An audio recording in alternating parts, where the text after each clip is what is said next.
Okay, so this is the utilities section of Raiverb, which now has two main features. We have the TM converter, so this is translation memory converter.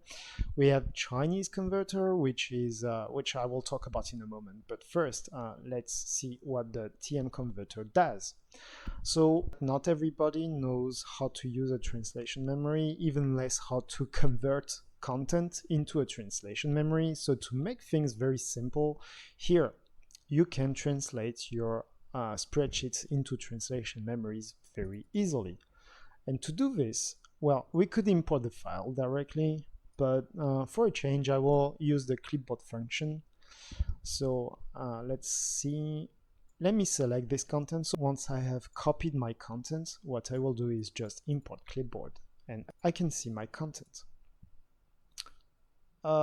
This time the language is mandatory because the translation memory does need this. So if you're not sure about the language codes, there is a list of all the most common language code. I will put a link to it. But usually Raiverb is pretty accurate in determining what language is a bunch of strings like this. So you should be fine most of the time. Once we're done, we click confirm, and as you can see, we have 9 units in our new translation memory, which is cool. So next, in the export section, we can actually choose a directory to export. So yeah, this is something I haven't mentioned. Basically, the base folder of Raiverb is located in your document folder of your user. You have quick access to it here, so you can always use this button to access all your content very easily.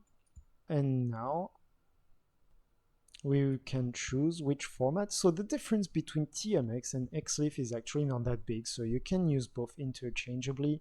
Personally, I use TMX more, but I think this is just a question of habit. And then that's it, we can use convert. Yes, we have our translation memory exported properly here, and as you can see, this is the same content we had before. Only now it is in the format of a proper translation memory.